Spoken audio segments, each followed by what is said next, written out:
Hello and welcome to Mission Control, the Bellwether Enterprise Podcast. This here is our first episode of Mission Control, a podcast where we discuss all things commercial real estate financing with some of the leading experts in commercial and multifamily mortgage banking. I'm your host, Ryan Dentscheff, Marketing Content Manager here at Bellwether. Today's podcast, I sat down with MJ Vukovich, Bellwether Senior Vice President out in Denver, Colorado. MJ is a loan originator who specializes in manufactured housing communities. So throughout today's conversation, MJ discusses how he got involved in the industry and how he got his start, how he sees MHCs fitting into the marketplace today and also into the future, and ultimately, how they play a role in solving one of the major issues within the housing industry in the United States, which is a need for more affordable units. So thanks for listening, and I hope you enjoy a conversation with MJ Vukovich. Thanks for sitting down with me. I'm going to obviously get into manufactured housing communities that your expertise lies in. But before we get into all that, I think it'd be great to talk a little bit about your background, kind of how you got into the industry and ultimately with Bellwether Enterprise. Yeah. Thanks, Ryan. My name is MJ Vukovich. The M and J stand for Mirko Jr. My background is from Eastern Europe, where my grandparents came from World War II, down to South America and eventually to the United States. And my grandfather actually started a manufactured housing community real estate company in the 70s with my dad and my uncle. It was kind of a long story for him to get there, but he had started in residential real estate and went to apartments and then eventually landed on manufactured housing. And they built up a good regional company in Colorado and kind of the Rocky Mountain West. And so I kind of grew up with the industry in manufactured housing. I did all kinds of stuff with it. My dad graciously allowed me to work in mobile home parks when I was a kid, and when I was in high school and college, I did some teardowns of houses and rehabs and kind of everything in between that is manufactured housing. So I've management process, rehab process, homes, law, and then I went to school at Colorado State here in northern Colorado, and then worked for a very large, in fact, at the time, the largest manufactured housing REIT in the country for a few years, saw the public company view of it, got to see how capital was raised for it, how it was structured, all that kind of stuff from a very large kind of enterprise scale.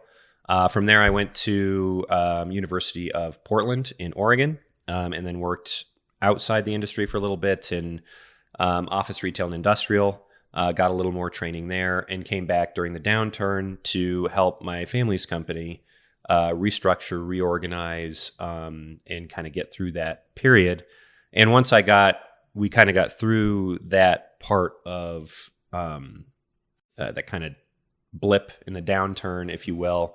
I really enjoyed the finance, legal structure, kind of the consultative role that I played with my family's company. So they were interested in me staying on and doing some more management and being on the, kind of the leadership side of the company. But I actually really liked more the things that I had already completed for them that they weren't going to need anymore. So that's when I eventually ended up at Bellwether and connected with Mark Vanelli in the Minneapolis office and Mike Polenchek, and came on. And in large part, what attracted me to Bellwether was its partnership and majority ownership from Enterprise, which is a low-income housing nonprofit. And I thought that was a very great dovetail with the business that I wanted to do. And my kind of mission and my thought had always been to enhance the access and the quality of affordable housing across the country. And my part of it is being kind of the fuel in terms of financing to get that done. So that's what kind of led me to Enterprise and Bellwether Enterprise specifically. And I had not ever been on the lending side before. I'd always been on the principal side. So I have that kind of background and experience that I can bring to my clients. And it's a much more consultative type of a role than it is just, hey, you call me when you need the debt and I work through that with you. You can do that too. But for the most part, I feel like I'm a team member with each of my clients, and they reach out for all kinds of stuff in the industry, which is really great. And it's very, I feel like I have an influence that is not very common, and it's a very rewarding part of what I do, but also allows me to continue to build and grow clientele. Gotcha. And I guess, you spoke a little bit about your involvement and kind of what exactly you do, but maybe in more detail, like how does the process work for you so far as, getting set up with the client and then ultimately working with them throughout the whole process? Like how does that, shape out and, from start to finish? Sure. Speak a little bit about how that all goes down. Yeah. So a lot of my clients are starting kind of smaller. They're maybe have a couple of properties or just getting into the MHC industry. They may have some real estate experience, some don't. There are a few that I have that are experienced guys that I've known from the past, but that's more of an anomaly. Most folks, as they're getting into the business and they want to grow, they want to scale, they like the industry, they want to really invest in manufactured housing for, this next 30 years. And historically, a lot of manufactured housing is built in the 60s, 70s, and 80s. And that is due kind of the history of the industry being that in World War II, the housing was built for soldiers coming back from the war. It was cheap. It was quick to make. So people needed houses. There was a big need for, people who had maybe served in war for a number of years that come back. They were, 18, now they're 22, to get housing for them. So that's where it started. It started going private and getting to be a little bit bigger, looking a little more like neighborhoods over time. And especially in the 70s, HUD came out with a code for manufactured housing, which really set the tone for what a modern manufactured housing community looks like, which is, essentially like a subdivision. It's a little more dense than that, but it's affordable. It's got, curbs and gutters and streets and all that kind of stuff. So with all that said, because the bulk of it was built, 30, 40 years ago, there's a need, like a lot of places in the country, to redo a lot of the infrastructure, from the water and sewer lines to the roads to the houses that, people have owned for 30 years. They maybe, need to refresh those. So that is going on quite a bit. And a lot of people that are getting into it see an opportunity to make a real big impact on affordable housing in the country. So as folks are getting into that, and I promise I will actually get to your question, where I can really fit in and really help is to be a consultant and advise them as they're looking to grow.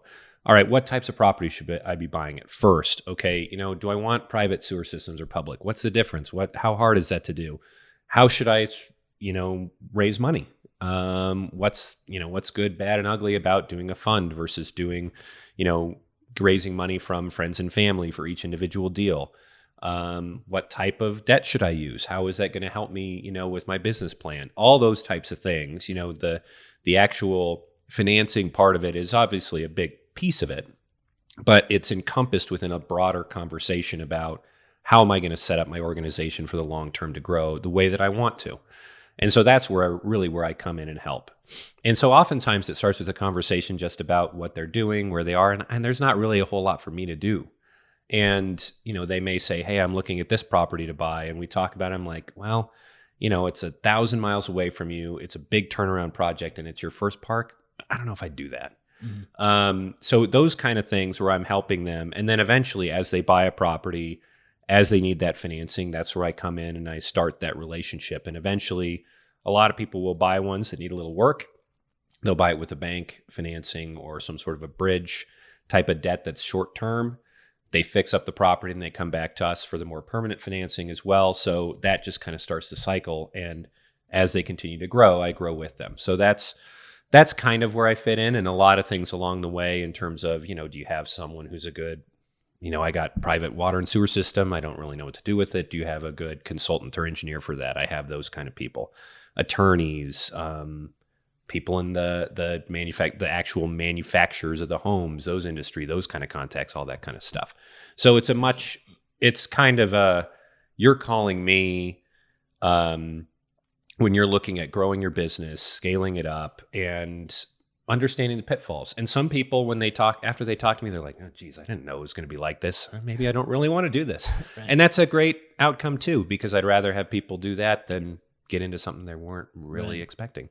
Yeah, we'll talk about and ask you, the different products and the different, capital sourcings and things like that. But before we get into that, I'm assuming that there's a lot of variety, and obviously you're working on deals nationwide. Just what manufacturing housing communities look like, of properties. I'm sure there's different variety. People may not know, what certain things, like the different things that are available, the different things that people are doing. So I guess if you can, explain just what MHCs are and what they look like and kind of the properties that they are nationwide and how they differ and things like that. Yeah, great question. And you're right. I mean, across the country, can be vastly different looks to them and ages and quality and all that kind of stuff. So manufactured housing, unlike apartment buildings or multifamily, and a lot of commercial real estate, have a different rating system. So if you're looking at an apartment, you may have an A apartment or a B apartment or a C apartment. That's kind of how they're classified. Same thing with office. And manufactured housing is by the star system, from 1 to 5 stars. And 1 star being, if you've seen Trailer Park Boys, or if you have this picture in your mind of what a trailer park is, that is really what you're looking at. It's usually dirt roads or very, very beat up, asphalt, not been well cared for, usually very tight. It's kind of old travel trailers. So I like to call them the Jolly Ranchers. They kind of have that shape to them. They're smaller, and the homes tend to be very old. There's not a lot of rules enforcement. It's a place you probably would live if you didn't want people to bug you. You're living there maybe for, you're trying to stay out of the limelight or whatever. It's, pit bulls with machetes and machine guns are running wild. They're tougher places. And those are basically very difficult to finance. And they're often in spots where they are probably going to be redeveloped into something different. And there are fewer and fewer of those around. They tend to be in bigger cities where they're in tight urban areas, which is why they're still around, and they are a piece of affordable housing. Cities have a tough time because they want to keep the affordable housing, but also the kind of health and human services part of it makes it a little bit difficult too. So there's a kind of a push and a pull. There has been some desire from a lot of municipalities to want to come in and partner with different folks to still keep it what it is, but turn it around into something better. So those 1-star parks, that's kind of the bottom end of and that's the vast minority, I would say, of parks. 2-star parks tend to be, they're okay. They're not bad. They're actually, there's quite a few of them around. They will sometimes have paved roads, sometimes have gravel, usually older stock, a little bit tighter. And, varied levels of kind of how clean they are and everything else, but they're not bad. They're probably a little cheaper than their 3, 4, and 5-star cousins, certainly in the same market. And will often be something that's owned by a mom and pop that's owned it for 30 some odd years and kind of just let it be what it is. Sure. So not dissimilar to a lot of housing stock within the United States that, somebody's owned it for a long time. They paid off their mortgage and they just don't really have any need to do that much to it. They keep it up. It's fine. But the next person that buys it's probably going to have to do some work to it. Right. 3-star parks are kind of the down the middle of the road, and there's probably the most of these. Paved roads, blend of housing between, older stuff, some newer, and then a lot of stuff in between. A few amenities, but not tons. They're probably the most effective, best value housing in MHC. You're not going to see a lot of like sidewalks or, you may see a few, but they're really good, solid. You go into it and you're like, okay, I see why this would be attractive. One question. So, let's say it was built in the 90s. So is it built in the 90s as like a 5-star, and then over time it kind of gets older and kind of gets outdated, and then it kind of gets reclassified in that 3-star, or how does that? Yeah, sometimes that's the case. Okay. From a 5-star perspective, it's a little bit different. So 5 stars, you're getting to like resort type stuff or really higher end. So they're mostly the 5 stars are classified by all larger double wide houses. So they're multi-section. They look kind of like a site-built house. They have good amenities. The road. I mean, there's one park that I financed in particular that there was a subdivision next to it. Nice subdivision. Homes were $500,000. You could not tell where the manufactured housing community began and that ended. So really, you're the cheaper form of a pretty good single family. So maybe home. 5 stars, a little bit too up there, but maybe, so that's kind of like the next row. But yeah, definitely like 4 stars. It probably a 3 star is a 4 star that is just a little bit aged. Gotcha. In a lot of cases, or conversely, a 2 star that's been upgraded. So the age of when it was built often will determine how much of the particular housing stock is there. So something in the 90s is probably not going to have a lot of homes from the 80s and the 70s. Yeah, maybe there's a couple that kind of snuck in there at some point that were used. But for the most part, your 90s, 2000s, 2010 homes. And those are newer, modern, pitched roofs. They look pretty decent and new.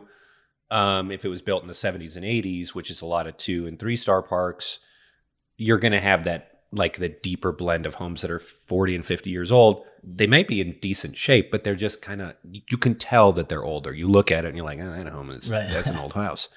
Even if it looks nice and it's been well cared for. So those are usually kind of the big differences. And then the amount of amenities. So, 4-star parks tend to have sidewalks, really nice curb and gutters. They have a nice big office and clubhouse and all that kind of stuff. So you're really looking as you go up the scale for, in the first 3, 1, 2, and 3 star, it's kind of getting from, age of houses and just kind of the basic infrastructure, how good of shape that's in. And it gets better as you go up. When you're going up from 3 to 4 to 5, then you're adding amenities and other things that, just kind of enhance. Gotcha. And much like the variety in property type, I'm assuming there's a lot of variety in how large the different communities are, so far as how many homes in the community. Is there like an average, or what's kind of the range, and kind of how does that play out? There's a big range. And I've seen communities like 5 houses. And then I've seen them up to 1,000. Oh, wow. So there's a big range. The density is a big differentiator. So usually a good density is about 10 per acre. That is where you're starting. There's enough room to get a full modern size house, which a modern size single wide home is 16 feet by 80 feet. That's about 1,250 square feet, 3 bedrooms, 2 baths. So that's kind of where you're looking, and then going down. So as you get 4 and 5 star, you're like 4 or 5 an acre. So. Gotcha. And circling back to the beginning, we talked about wanting to, speak on the different available products and lending sources and where the funds are coming from and how they're structured and how the deals are kind of the mechanisms of all that. I guess speak on kind of how that all plays out, the different options that you're using to finance the properties, and kind of ultimately how you decide on what's best for the property specifically. Mm-hmm.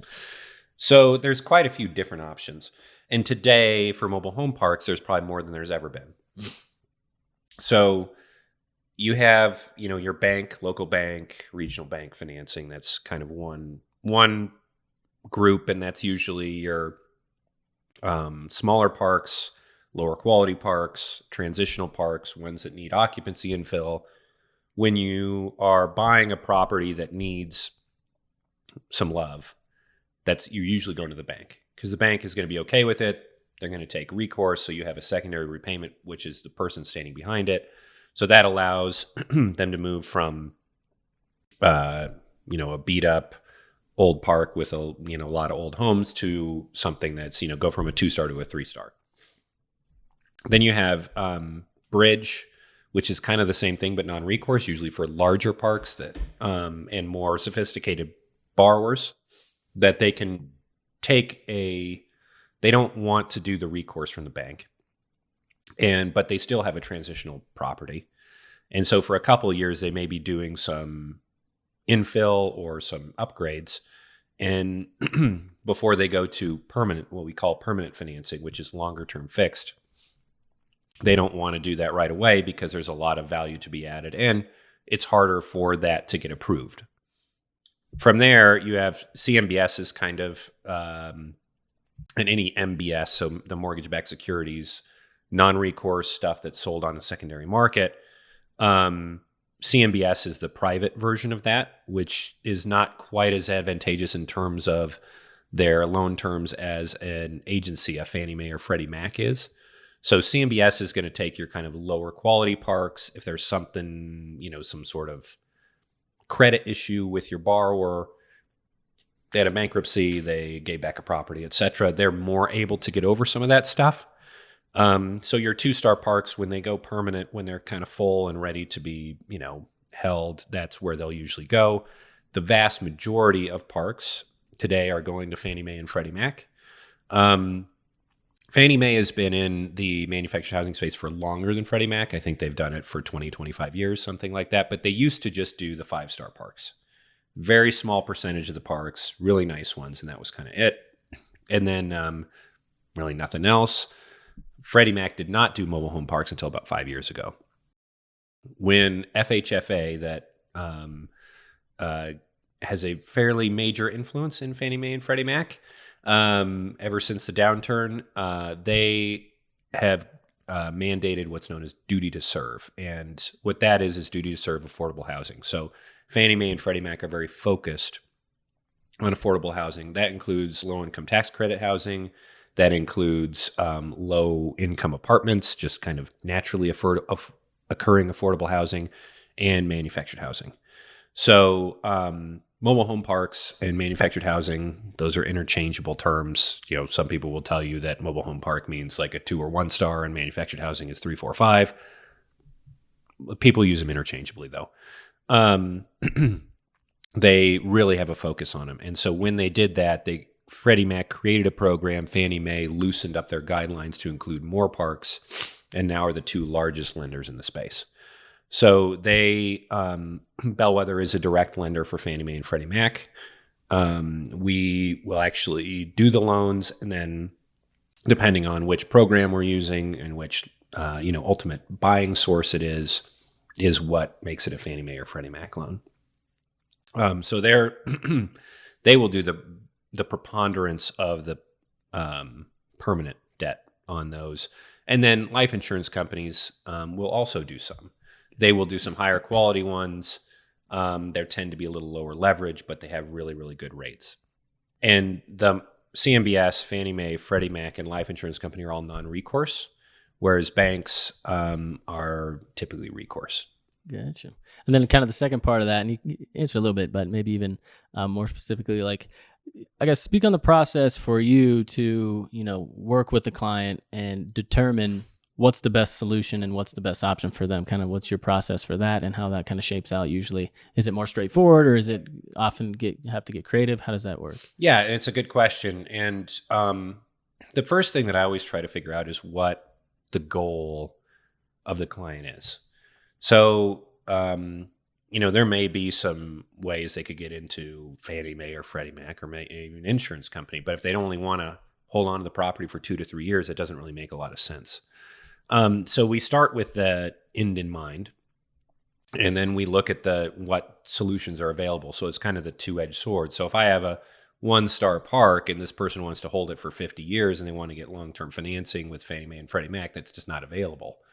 But if they got, usually they'll come, they got a park that they're looking at purchasing or one they've owned for a while that they want to refinance. And I'll start with, all right, where are you going? What are you wanting to do? How does this fit into not only this property's lifespan, but the rest of the properties that you own, if you own them, and where you want to be in, 5, 10 years, whatever you want to do with this property. And maybe what other restrictions you have. Do you have investors that need to turn over their money in 5 years? Do you have whatever, a trust that you're trying to set up? Are you trying to pass this on to somebody? Are you nervous about that? All those questions kind of come in, and sometimes people just don't think about them. They are just like, well, I need to put financing on this. But you put the wrong financing on it, that can really be a major problem if you're trying to make changes or if there's something big coming up. So that's where we start. And then from there, it's kind of qualifying it to where it can go. So if I got a 2-star park and someone really wants to do Fannie Mae financing, I go, okay, well, actually what you're going to have to do, and let's talk about doing this. Let's get this refinanced with the bank, pull out a little bit of money to do the improvements that we need to do to get it to a 3-star park that then Fannie Mae and Freddie Mac may start taking a look at. So that whole process is very interactive. It's very back and forth. It's very, what's possible, what's not. And I have really built my business not on trying to sell people into something, because that never really works. My business is built on, okay, you give me the input and I'll tell you what's possible. And then let's talk through what makes the most sense. And the vast majority of the time, we kind of come to the same conclusion where I lay out, here's what we can do, and here's this and this and this. Here are the problems. Here's the hurdles, the pitfalls. Here are the good things that are with it. And then we eventually say, hey, all right, here's the plan. Let's do that. And then we start executing on that. We say, all right, if we want the bank, here are the banks that we should approach. Here's what they're going to need. Let's start working this stuff up and get to them. Or, all right, if we're going to go for Fannie Mae, but we need 6 months for you to do these couple of things, let's do that. Let's just check in over time and do that kind of stuff. So again, my role is more of a consultant and an advisor really comes in the forefront. Once we decide where we're going to go and what we're going to do, then it goes into just ticking off the boxes in the machine and, how long is it going to take and trying just to manage that process. But the bigger part is the strategic upfront. Gotcha. And, another, I think, big part of the whole manufactured housing community's story and everything is its relation to and connection with affordable housing. Yep. Obviously, that ties in well with our mission, Bellwether Enterprise, our tagline, Capital on a Mission, Enterprise as our parent company, just how that, plays, how affordable housing and how they kind of work hand in hand, and how, the impact that, MHCs can provide in, solving the issue, whether or not there is one or not, but I believe there is, just the need for more affordable, properties, just kind of irrespective on how that all kind of ties in with what you're doing and with our mission and everything like that. Yeah, it's interesting because there is manufactured housing communities and mobile home parks are the single largest source of affordable housing across the country. More than low-income tax credit housing, more than naturally occurring affordable housing units in apartments, and frankly, even than single-family homes. Now, there's not more mobile home parks than single-family homes or apartment buildings, but from an affordable standpoint, and often when we talk about affordable, what we're talking about is somebody who earns a median wage within a particular market, spending 30% or less of their income on housing. That's kind of the affordability measure, and it's a gross income. So manufactured housing is a major part of it. What has happened, for years now, at least since the 90s, probably it started before this, is that it's a little bit of a NIMBY product, and NIMBY meaning not in my backyard. So cities don't like them, generally speaking. Reason being, they take up space. As compared to an apartment complex, a manufactured housing community will take up quite a bit more space, especially for similar sized. If you want a 300 site mobile home park, that's going to be pretty big amount of acreage. Even if you're 10 a site, that's 30 acres. Where a 300 unit apartment complex takes up a fraction of that. Yeah.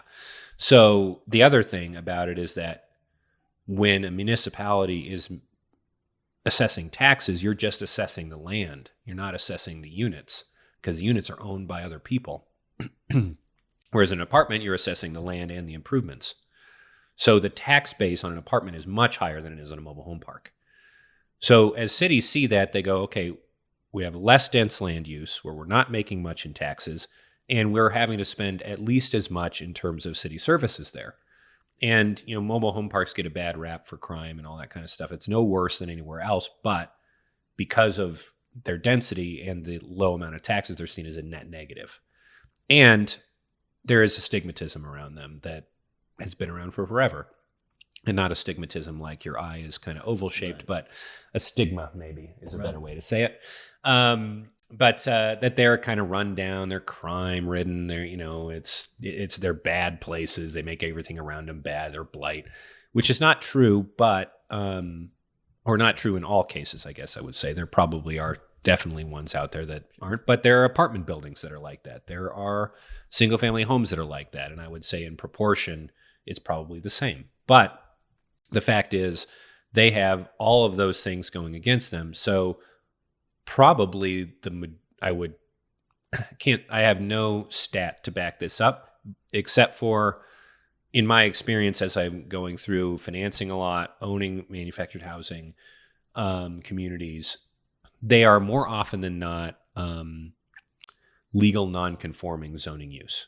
So the city or the municipality will downzone them to something different or upzone, whatever you want to do. They were a manufactured housing community. Now they're multifamily residential, or they're single family residential, or they're industrial or whatever.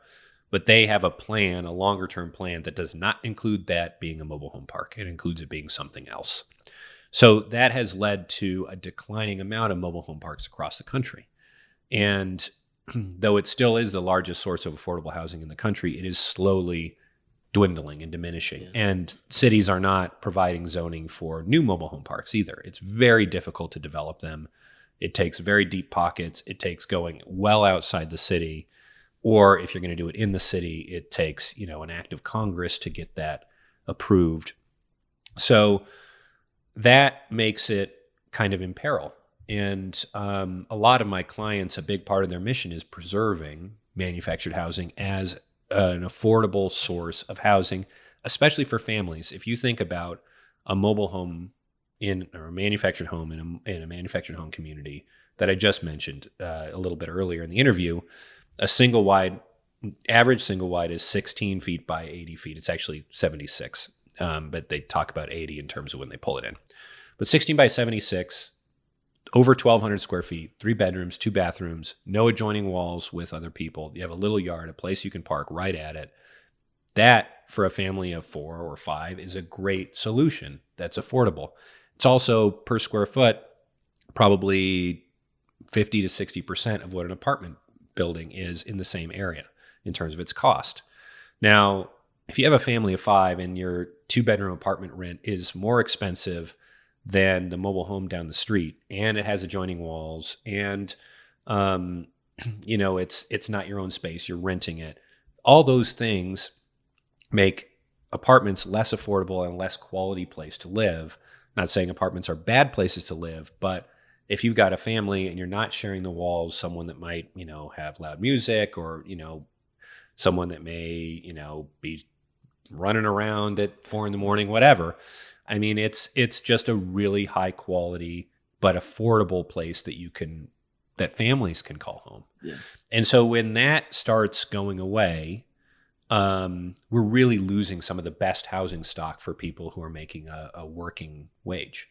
Yeah.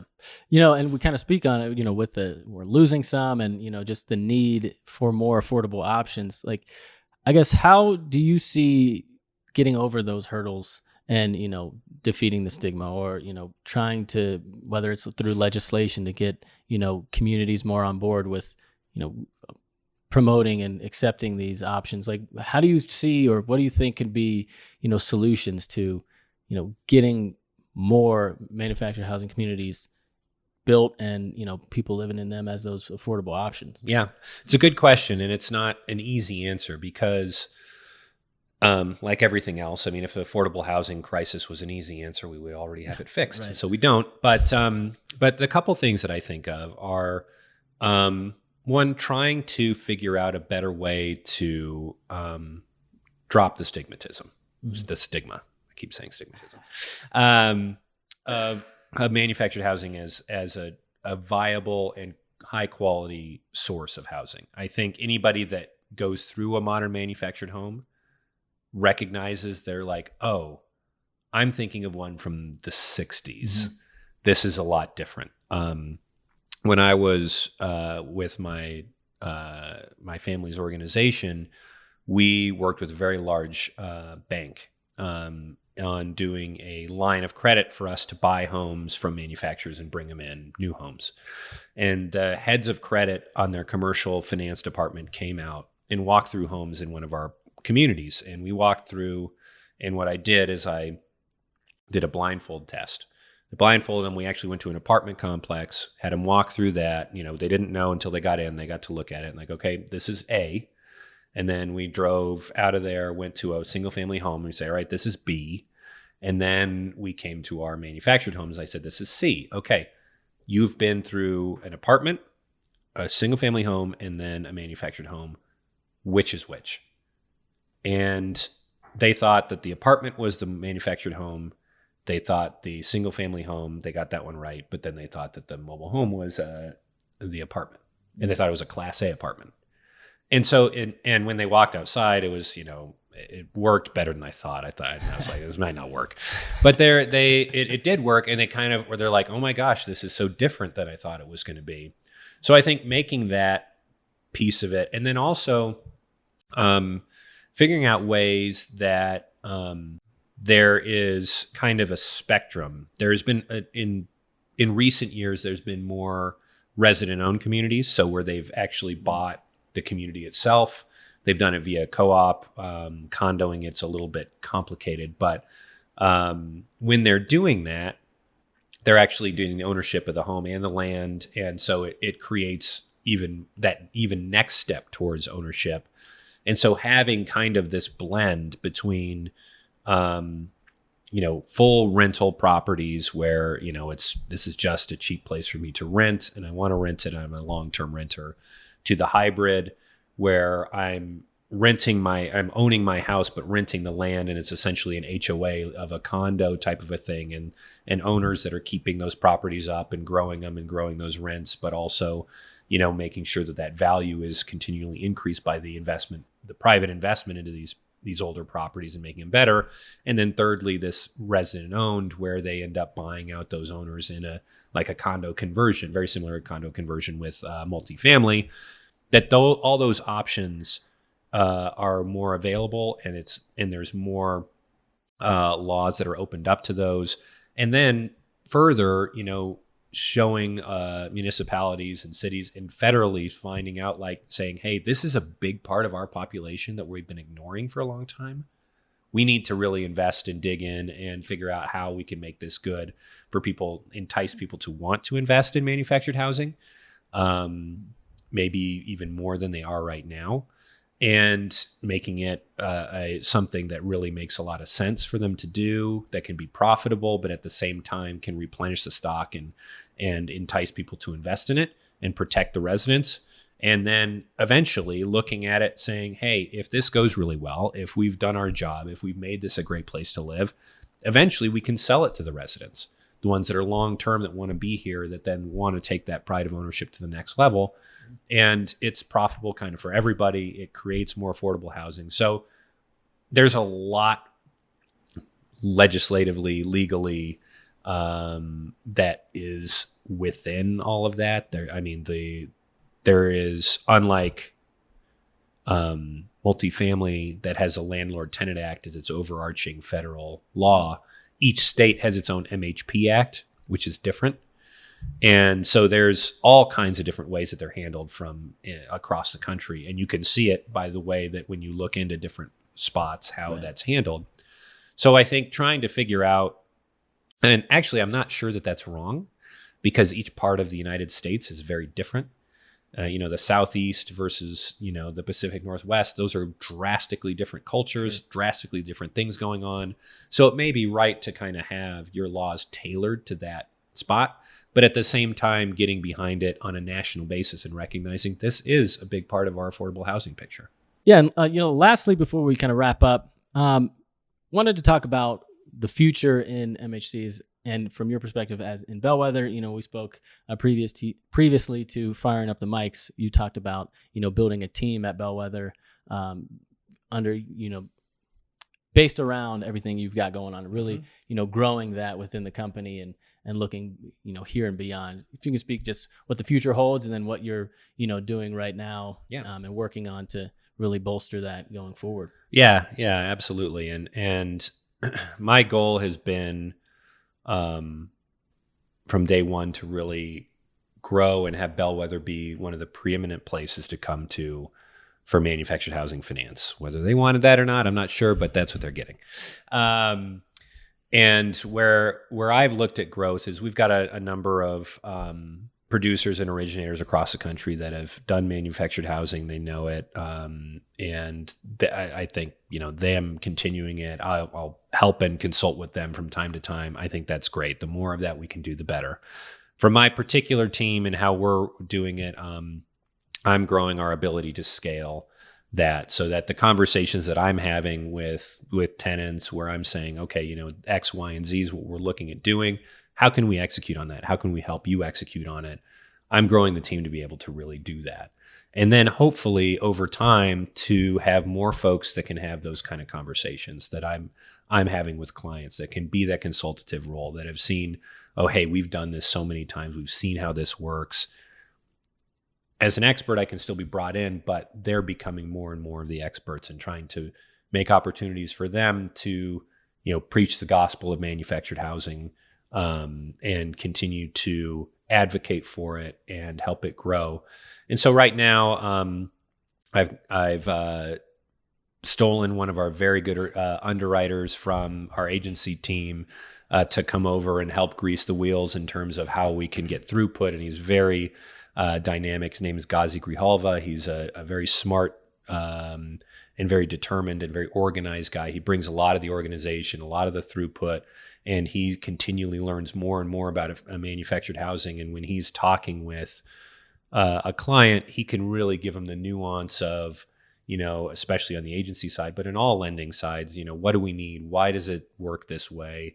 That kind of expertise that can really delve into, all right, if I'm looking to get my property from, a 2-star to a 3-star, what things should I be focused on first? How should I do that? And so having someone that has been on that side and seen it and been like, ugh, I didn't really want to think about that, or, oh, wow, that's great. Look what they've done there. He's perfectly placed to do that and really grow it. And guys like Andrew Capra and Al McLean that are analysts that are learning how the mechanics of the mobile home parks work, and they're both very hungry to learn more about how does this work. Not just when I see a spreadsheet, which is kind of where you start, but now why is this that way, and why is that way, and trying to kind of groom them to be more and more experts in the field. And so I want a team of people that when you're talking to Bellwether,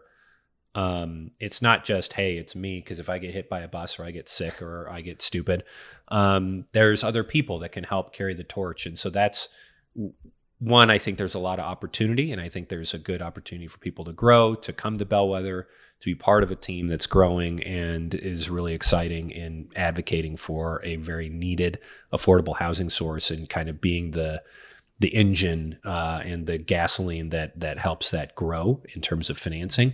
But also in terms of learning about real estate and how it works and advocacy. I mean, there's so much more that we do here, especially with our tie into enterprise, that is more than just doing loans.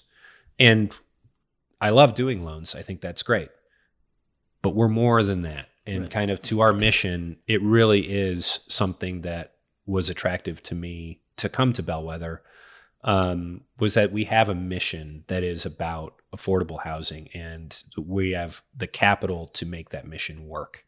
And so the more people that we can inculcate and do that with, the better.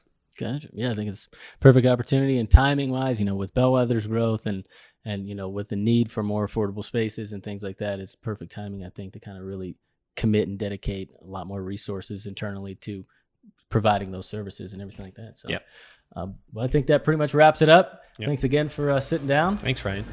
And, until next time. All right. Thanks.